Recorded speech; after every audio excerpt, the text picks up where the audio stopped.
बंसी वारे की, ऊंची अटारी बारी की, अपने अपने गुरु गोविंद की, सनातन हिंदू एकता पदयात्रा की, गुरु और चेला की, बागेश्वर धाम के मेला की, सभी संत जनों की, श्री कृष्ण कृपा धाम की, परमार्थ निकेतन वाले पूज्य महाराज जी की, गौलोक धाम वाले पूज्य महाराज जी की, श्री राधा माधव लाल की, हर हर महादेव।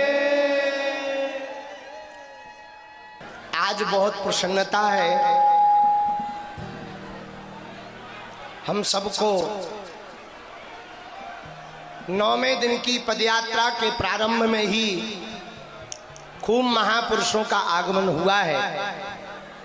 हम सभी पदयात्रियों को आशीर्वाद देने के लिए बस आज का दिन शेष है। कल हम सब बांके बिहारी जी के चरणों में होंगे। तो जैसे इन 8 दिनों में आपने बहुत धैर्यता का पालन किया, भैया अंत भला सो सब भला।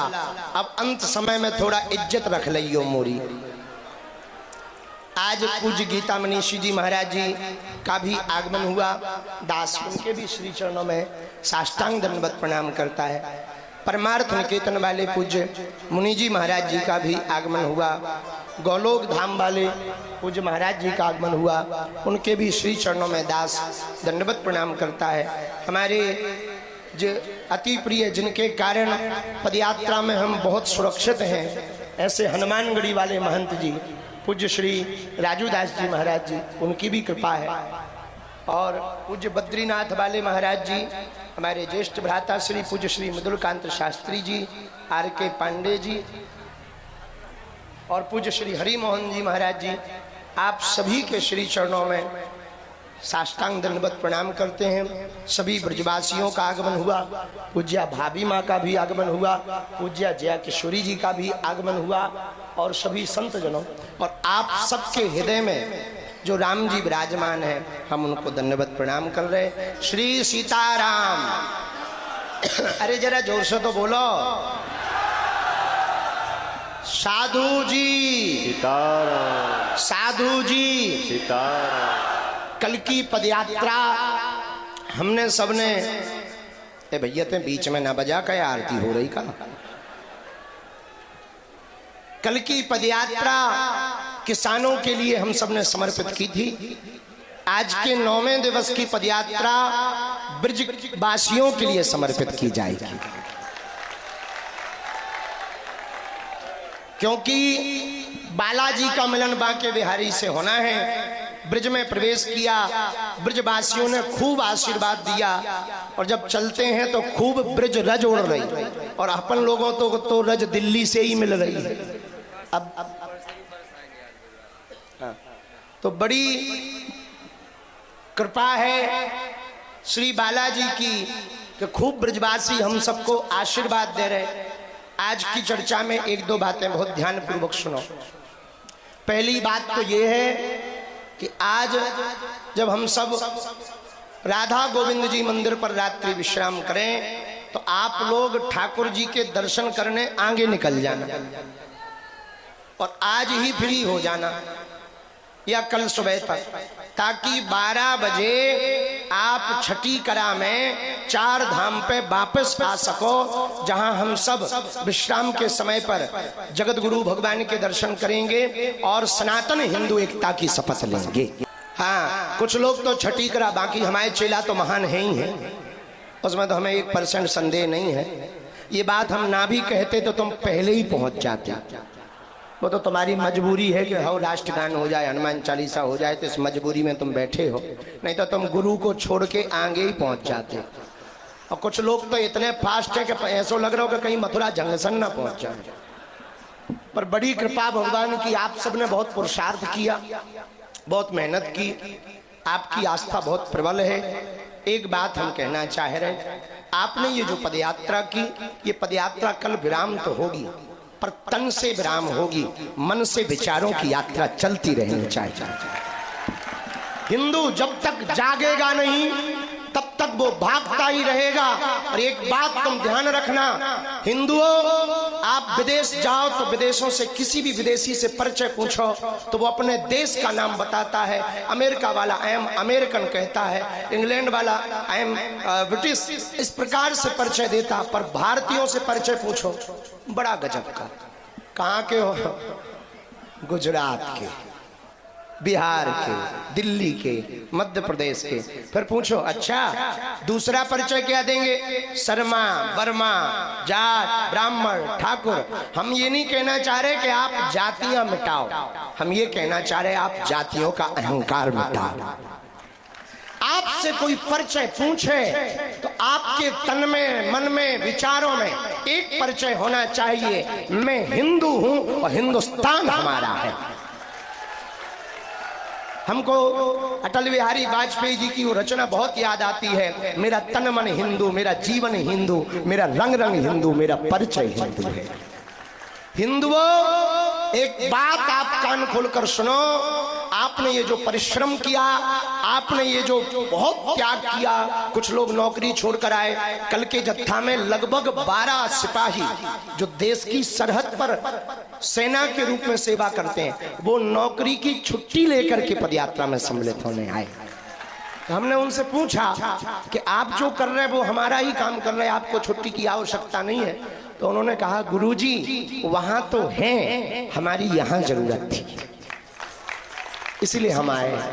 हमारी आंखों में आंसू आ गए कि कितनी श्रद्धा है राष्ट्र के प्रति, राम के प्रति, सनातन के प्रति। हम एक बात कहना चाह रहे, आपने ये जो श्रम उठाया, कोई 90 वर्ष की मैया को लेकर चल रहा, कोई कल हमको 4 बच्चे मिले हरिद्वार से कांवड़ लेकर आए, और कांवड़ 1-2 किलो की नहीं, 51 किलो की कांवड़ रखे।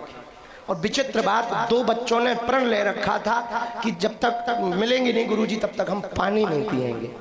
मुंह सूखा हुआ था, गिर रहे थे, कई बार वो बेहोश हुए, बड़े पागल हैं। फिर हमको प्रशासन के लोगों ने बताया ऐसी ऐसी बात है, हमको तो बहुत कष्ट हुआ। हम एक बात कहना चाहें, ये पदयात्रा आपने जो की है ना, अपने लिए नहीं की, आपने आने वाली पीढ़ियों को बचाने के लिए की है। आज यदि आप सड़कों पर नहीं उतरेंगे, आप नहीं जागेंगे, आप यदि एक नहीं होंगे तो वो दिन दूर नहीं है जब 1947 में भारत का बंटवारा पाकिस्तान से होता है, पाकिस्तान बनता है भारत का एक टुकड़ा। तो उस समय पर 22% हिंदू थे पाकिस्तान में, आज मात्र 2% बचे। Indonesia, Cambodia, Burma, Fiji, Mauritius, इन देशों में बहुतायत संख्या में हिंदू रहता था, हर जगह हिंदू घट रहा। यहाँ की छोड़ो, अपने भारत में असम, त्रिपुरा, मेघालय, पश्चिम बंगाल और हरियाणा का नूह मेवात के 152 गांवों में मात्र 5% हिंदू बचा। ये हिंदुओं का दुर्भाग्य है, सनातनियों का दुर्भाग्य। हिंदू राष्ट्र तब बने जब बने, पर हम हिंदू बन जाएं ये बहुत ज्यादा जरूरी है। यदि हम हिंदू ही नहीं बनेंगे तो हिंदू राष्ट्र नहीं बन सकता है। यदि हम अपने आप पर, अच्छा देखो, मुसलमान कभी नहीं कहता है कि हमें गर्व है हम मुसलमान, पर हिंदू जरूर कहता है हम गर्व से कहो हम हिंदू। क्यों गर्व से कहें? हम हिंदू हैं ही हैं। गर्व तो स्वाभाविक है, उसके लिए लिखने की जरूरत क्या है, उसके लिए कहने की जरूरत क्या है? अरे गौरव है, हमारी महिमा है, हमारी पहचान है। इस देश में जन्म लेने वाला हर व्यक्ति हिंदू है। अब वो ना माने वो उसकी कमजोरी है। भाई कोई अपने बाप को बाप ना कहे तो बाप की थोड़ी गलती होती है, बेटे की गलती होती है। बेटा ही निकम्मा निकाला है तो क्या कर ले? बात समझ आई आप? तो हम आपसे कहना चाह रहे हैं, आपने जो परिश्रम किया, बहुत किसी को चोटें लगी, धक्का। और हरियाणा तो बड़ा गजब है, ट्रांसफार्मर पे चढ़ गए। वो तो कृपा हो वहां के डीसी साहब की, वो बगल में चल रहे थे, हमने इशारा किया उधर देखो, उन्होंने फोन लगाया, लाइट बंद हो गई, नहीं तो वो चढ़ गए थे। ब्रेकिंग न्यूज आती, बाबा की पदयात्रा में 2 लोग झुलसे। अरे हम कहा क्या गड़बड़? फिर पूछा कि भाई तुम इस पर चढ़े क्यों? बोले आप दिख नहीं रहे थे। हमने कहा ठटरी के बड़े भगवान दिख रहा कि नहीं दिख रहा था? हमें देखकर क्या करेगा? और एक बात बहुत विनम्रता पूर्वक सुनो, बुरी लगे तो ठीक है, ना लगे तो और ज्यादा ठीक है। एकमात्र धीरेन्द्र कृष्ण शास्त्री से हिंदू नहीं जगना है, आप सबको बनना पड़ेगा। कल की पदयात्रा तन से विराम ले पर मन से विराम ना ले। जो बिहार से आए, नेपाल से भी लगभग 2000 लोग आए, तुम टेंशन ना लो। तुम पदयात्रा में चले, अपना देश हिंदू राष्ट्र बनेगा, बगल में तुमको भी खींच लेंगे। हाँ, चले भर चलो, तुम टेंशन ना लो। तो नेपाल वाले, बिहार वाले, गुजरात वाले, महाराष्ट्र वाले, जहां जहां से आए हैं, हम एक बात प्रार्थना करना चाह रहे हैं, आप यहां से जब घर जाएं, अपने गांव में, अपने क्षेत्र में, अपनी समाज में बैठकर पदयात्रा के संकल्प के बारे में चर्चा करें और संकल्प दिलाएं। भेदभाव, छुआछूत, ऊंच नीच से ऊपर उठकर लोग अपना परिचय बताने में गौरव रखें, गर्व रखें। हम हिंदू हैं, हम हिंदू हैं, हम हिंदू हैं। तो ही पदयात्रा सफल होगी, वरना ये सिर्फ 10 दिन का आंदोलन माना जाएगा। हो हल्ला तो खूब हो गया, खूब संत महापुरुष आ गए, टीवी वाले आ गए और टीवी पे आ गए, टीवी वाले भी आ गए और टीवी पे आ गए, और जो पदयात्री हैं वो भी आ गए, और तुम चले भी जाओगे। खूब पूरी वालों ने पूरी खाई, खूब आनंद लिया, सेल्फी वालों ने सेल्फी खिंचवाई। आधे कुछ पदयात्री बहुत अच्छे हैं, वो रील भर के लिए आते हैं, पर वो भी जरूरी है ताकि वो जब बूढ़े होंगे तो वो अपने नाती पोतों को एविडेंस के रूप में दिखाएंगे कि हिंदू राष्ट्र के लिए हम भी गए थे पदयात्रा में। तो वो भी ठीक है, हाँ वो भी जरूरी है। और माताएं भी, वो भी तो दादी बनेंगी, तो वो भी दिखाएंगी, तो हाँ हिंदू राष्ट्र में। एक बात हम कहना चाह रहे हैं, आंदोलन 10 दिन का होता है, आंदोलित जीवन भर के लिए होता है। अब सनातनियों को आंदोलन की आवश्यकता नहीं है, सनातनियों को आंदोलित होने की आवश्यकता है। हिंदू एकता का मतलब हमें किसी को काटना या मारना नहीं है। हिंदू एकता का मतलब कि यदि छेड़ोगे तो छोड़ा तो नहीं जाएगा, ये बात तो पक्की है। हिंदू एकता का मतलब हम अपनी संस्कृति को बचाएं, अपनी परंपराओं को बचाएं। हिंदू एकता का मतलब संत और ग्रंथ के अनुसार जीवन को जिएं। हिंदू एकता का मतलब भारत को गजवाए हिंद नहीं, भगवाए हिंद होते हुए देखेंगे। लोग हमसे कहते हैं, बहुत से बुद्धिजीवी खूब फोन से पूछते। अभी कल एक बुद्धिजीवी हमारे बगल में बैठे थे, बड़े माइंडेड हैं, उन्होंने IIT कर रखी है किसी बहुत बड़े कॉलेज से। उन्होंने कहा कि इससे होगा क्या? हमने कहा ये बताओ, गजवाए हिंद से क्या होगा? तो उनको बड़ा बुरा लगा, बोले नहीं नहीं, हम तो दोनों के ही पक्ष में नहीं, हम तो थोड़ा अलग माइंड के आदमी है। हमने कहा तुम अपसेट माइंड के आदमी, तुम्हारी बुद्धि खराब है, तुमको ज्ञान का कीड़ा काट रखा है, सेकुलरिज्म का कीड़ा काट रखा है। बोले हाँ मैं वही कहना चाहता हूँ, मैं सेकुलर हूँ। हमने कहा ठटरी के बरे, ना तुम इधर हो ना तुम उधर हो, बीच के हो। बीच का कौन होता है समझ जाओ। उसको और बुरा लगा, भड़बड़ा गया। बोले आप हमें बनाना क्या चाह रहे हैं? हम कहे जय किन्नर भगवान। फिर तो वो इतना भड़क गया, इतना भड़का, पूरी पदयात्रा में कुछ नहीं बोला। हमने 2 बार चाय दी, चुपचाप पी ली उसने। हम कहे बेटे चाय पी और राय ले, और देश में रहना है, हमारे साथ चलना है तो चाय भी ले, पर चर्चा गाय की कर। फिर वो जाने लगा, तो फिर हमने उसको कहा, हमने कहा my dear you come here, ठटरी के बरे इधर आओ। बोले हाँ। उनका सुनो, हम इस देश में एकता क्यों चाहते? यही कीड़ा है ना तुम्हारे अंदर। उत्तर सुनो, कुछ लोग इस देश के तिरंगा में चांद देखना चाहते, हम चांद पर तिरंगा देखना चाहते, बस ये चाहते हैं। बोले इससे क्या होगा? हमकी एकता से यदि कास्टिज्म शून्य होगा, राष्ट्रवाद बढ़ेगा। कास्टवाद शून्य होगा तो जातियों में बटे हुए व्यक्ति ऊंच नीच, अंगड़ा पिछड़ा, जात पात की लड़ाई में अपनी एनर्जी खत्म करने की बजाय राष्ट्र को आगे बढ़ाने में अपनी ऊर्जा को लगाएंगे और भारत विश्व गुरु बनेगा। हम ये करना चाहें। आज भी गांव में कई विवाहों में घोड़ियों पर नहीं बैठने दिया जाता, आज भी गांव में भेदभाव के नाम पर बांट दिया जाता। इसी छुआछूत और भेदभाव में सनातन से कई लोग विमुख हो गए, कोई बुद्धिस्ट बन गया, कोई हलीउल्लाह वाला बन गया। सनातन की सबसे बड़ी कमजोरी है, इस्लाम धर्म को कोई स्वीकार करे तो तुरंत चच्चा जान हो जाता है, अम्मी जान हो जाता है। कोई ईसाई बने तो वो सर, मिस्टर, सिस्टर हो जाता है। पर कोई हिंदू धर्म में रहे तो या तो वो जाट हो जाता है, या बर्मा रहता है, या शर्मा रहता है, या क्षत्रिय रहता है। हम ये कहना चाह रहे, ना तुम बर्मा रहो, ना शर्मा रहो, ना क्षत्रिय रहो, ना वैश्य रहो, ना शूद्र रहो, तुम पहले हिंदू रहो, तुम पहले हिंदुस्तानी रहो, बाद में कुछ भी रहो।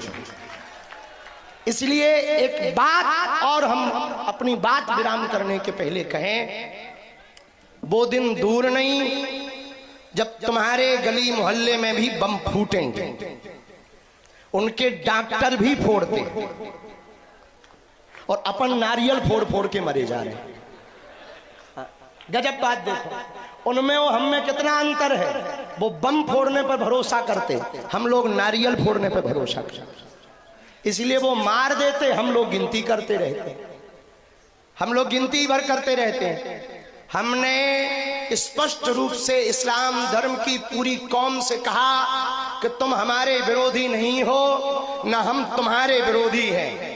और यही वो हिंदुस्तान है कि बंटवारा जब हुआ, ये बात बहुत दृढ़ता पूर्वक सरदार वल्लभ भाई पटेल ने अपने भाषणों में कही है। वल्लभ भाई पटेल ने 1947 के बाद कहा कि इस देश में, हिंदुस्तान में रहने वाले आधे से ज्यादा मुसलमानों ने जिन्ना के साथ खड़े होकर के पाकिस्तान की मांग की थी। पर दुर्भाग्य ये है, जिन्होंने मांग की थी वो सबके सब पाकिस्तान नहीं गए। जब तुमने मजहब के नाम पर देश मांगा तो तुम्हें जाना चाहिए, कोई बात नहीं, रह गए और अच्छी बात है। हमारा तो वसुदेव कुटुंबकम का सूत्र है, हमारा तो वन वर्ल्ड वन फैमिली का सूत्र है, एक विश्व एक परिवार का सूत्र है। तुम रह गए, कोई दिक्कत नहीं। पर एक बात, हम अन्य देशों से आए हुए रोहिंग्यास, बांग्लादेशी, शरणार्थी जितने भी हमारी बात को सुन रहे हैं टीवी के माध्यम से, हम एक बात तुमसे कह दें, कान खोलकर सुनो, भारत एक देश है, कोई धर्मशाला नहीं है। जो आप यहां शरण लो, पर शरण भी लो तो कायदे में लो। और इस्लाम धर्म के सभी लोगों से हम कहेंगे, तुम हमारे हो, इसमें कोई संदेह नहीं, हम भी तुम्हारे हैं, इसमें भी संदेह नहीं। यदि हम विरोधी होते तो अब्दुल कलाम को सलूट ना करते, रहीम रस खान के दोहे ना गाते। हम रस खान के भी दोहे गाते हैं, अब्दुल कलाम को भी सलूट करते हैं। पर आप अपने युवान बच्चों को समझाओ कि वो डॉक्टर की पढ़ाई पढ़ करके भी आतंकवादी ना बने, अब्दुल कलाम बने। ये बात अपने युवानों को समझाओ, अपने बच्चों को समझाओ, क्योंकि ये देश बाबर का नहीं, रघुवर का है। जिस ब्रज भूमि में हम लोग खड़े हैं, उनके एक भैया हैं दाऊ भैया। यदि हल मूसल उठ गया तो फिर बेटा तुम्हें लाहौर में जगह मिलेगी। हाँ, बाद में मत कहना। और जिन्हें अभी महाराज जी ने संकेत किया, परमार्थ निकेतन वाले पूज्य महाराज जी ने, कि कुछ लोग इस देश में ऐसे हैं, खाते भारत का है, गाते पाकिस्तान का। वंदे मातरम क्यों नहीं बोलेंगे आप? राष्ट्रीय गीत है क्यों नहीं बोलेंगे? भारत माता की जय क्यों नहीं बोलेंगे? भारत मातृत्व प्रधान देश है, यहाँ गाय को भी माता कहा जाता, गंगा को भी माता कहा जाता, यमुना को भी माता कहा जाता, गायत्री को भी माता कहा जाता, और हमारे देश को भी भारत माता कहा जाता है। फिर आप जय क्यों नहीं बोलोगे? तो कुछ मजहबी कट्टरपंथी कहते हैं नहीं हम जय नहीं बोलेंगे, ठटरी के बरे। तो फिर तुम रहते कहाँ? लाहौर की टिकट कटवा लो, फ्लाइट ले लो बेटा। जब तुम्हें भारत माता की जय बोलने में दिक्कत है तो यहाँ काहे को रह रहे? भैया हम तुम्हारे विरोधी नहीं, पर एक बात हम फिर हिंदुओं को कहेंगे, हमें इन बातों पर भी ध्यान नहीं देना। हिंदू वो नहीं है जो मुसलमानों को गालियां दे, हिंदू वो है जो सनातन को तालियां दे। हमें इस्लाम या ईसाइयों का विरोध नहीं करना हिंदू एकता से, हमें अपनी संस्कृति को बढ़ाना है, अपने बच्चों को पाठ पढ़ाना है, घर पर भगवा ध्वज लगाना है, गांव से भेदभाव छुआछूत मिटाना है और भारत को भव्य बनाना है। और उसके लिए सब संत बड़ी कृपा करके, कष्ट पा रहे संत फिर भी चल रहे। बद्रीनाथ वाले महाराज जी की तो नाक से खून निकला। हमने कहा कि बहुत गर्मी है, आप रुक जाओ, नहीं माने, बोले नहीं हम चलेंगे। महंत राजू दास जी भी, माधव भैया भी और सब संत बहुत कष्ट पा रहे, फिर भी सब संत, ये जो आज पधारे ये भी कोई कई हजार किलोमीटर से पहुंचे, रातों भर चल कर आए। महाराज जी भी बाहर थे, वो भी कृपा की। महाराज जी तो विदेश भी गए थे, विदेश से चल करके महाराज जी आए। लेकिन ये किस लिए आए हैं? केवल आशीर्वाद देने आए क्या? आशीर्वाद देने तो आए हैं, ये बताने आए हैं कि भारत को एक करने के पहले हम साधु समाज को एक कर चुके हैं। हमारे सब महापुरुष एक साथ इसलिए खड़े हैं, सब संत एक साथ इसलिए खड़े हैं कि ये जो काम है ये देश के लिए है, ये जो कार्य है एकता का आने वाली पीढ़ियों के लिए है। हमारी हाथ जोड़कर प्रार्थना है सभी पदयात्रियों से, आप घर जाएं, ये विचार लेकर जाएं, भारत को छुआछूत भेदभाव मुक्त बनाएंगे। कोई पूछेगा तो परिचय हिंदू और हिंदुत्व बताएंगे, घर पर भगवान लगाएंगे, माथे पर टीका लगाएंगे ताकि सनातन फीका ना हो। और जब किसी हिंदू पर कोई विपदा आएगी तो सबसे आगे आएंगे।